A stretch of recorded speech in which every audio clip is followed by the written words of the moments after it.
Okay, so today I'm going to be speaking about human trafficking that I picked for my senior thesis.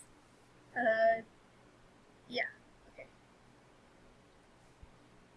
So my thesis statement is, though public opinions on various topics have changed throughout history, human trafficking is continuously viewed as a crime against humanity. This can be seen through the teachings of the church, society's viewpoints, and the effect on the victims.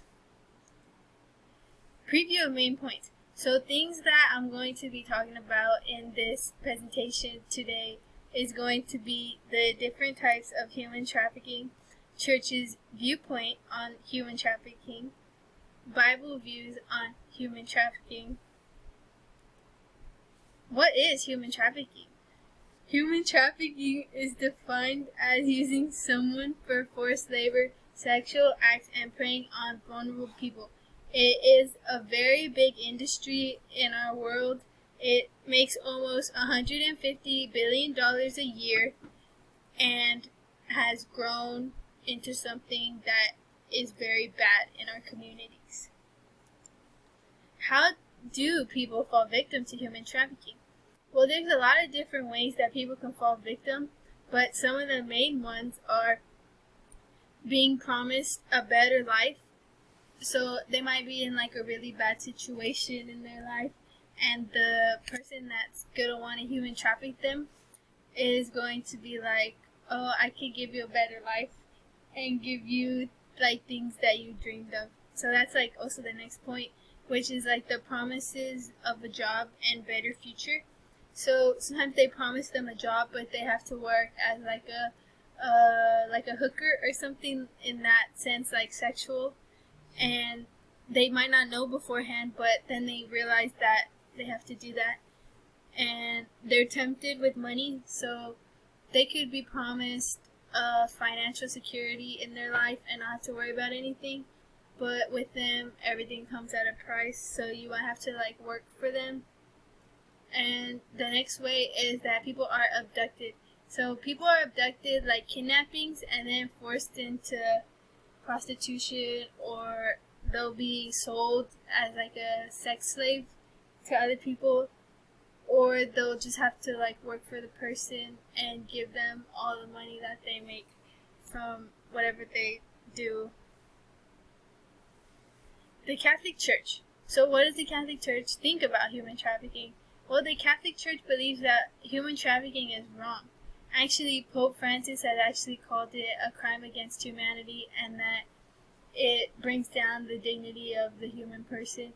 The Catechism of the Catholic Church, in the Article 7, it says it is a sin against the dignity of persons and their fundamental right to reduce them by violence to their productive value to source of profit. Which basically, I think, means that it's not right to have people, like, try to make money off of people the wrong way, and it's not fair. So what does the Bible say about human trafficking? Well, the Bible says a lot about human trafficking. For instance, Proverbs 31, 8-7, it's quoted, "Speak up for those who cannot speak for themselves, for the right of all who are destitute. Speak up and judge fairly. Defend the rights of the poor and needy." So this is saying that people in situations like human trafficking sometimes cannot get out of it, and it's not as easy as we might say to leave their situation. So it's basically saying that for the people that cannot speak for themselves, that we have to try to do our best to help them in their situation, no matter what the situation is. Another quote from the Bible is Deuteronomy 24:7, which says, if someone is caught kidnapping a fellow Israelite and treating them, I guess that's threatening, or selling them as a slave, the kidnapper must die. You must purge the evil from among you. So, like, this is saying that basically kidnapping somebody isn't right, and then using them as a slave or selling selling them or using them as a slave for yourself, it's not right. But back then they had much harsher laws, so they said the kidnapper must die. Do I believe that they must die? I don't know, but I'm just saying, this is what the Bible says. And then you must purge the evil from among you. So just like try to be a better person. The most common types of human trafficking. Well, the first one is sex trafficking. It's like whenever someone is forced to perform a sexual act and they really don't want to do it. It's not their choice. It could be like pornography, which is like sexual media. It could be prostitution. That can happen to male or females, which is like the act of selling yourself for sex, money, drugs, different stuff like that. The second type is forced labor, which is when they take people that are either in like third world countries like Africa or Mexico. Like, I don't think Mexico is like a third world country necessarily, but they don't have as much opportunities as Americans do. So people in America will get them and make them work for them. So it's like forced, and they really don't have a choice in this situation. And it mostly happens in jobs that have little to no regulation.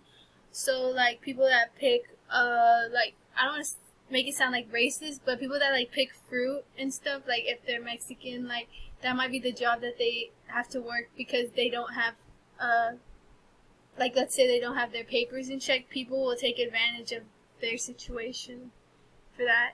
So it could be like in construction too, and domestic work like that. And most people that don't speak like the language that the other person speaks are targeted for it because of their lack of knowledge to the situation. There are roughly 24.9 million people in the world that are in forced labor situations. The third most common type is debt bondage, which is when a person is forced to work to pay off a debt that they owe. So this happens like a lot in like the mafia.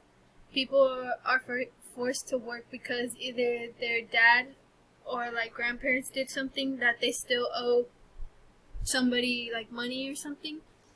And most of the time they don't get out of it. They just have to keep working, and they never make up for the money that they are supposedly owing people.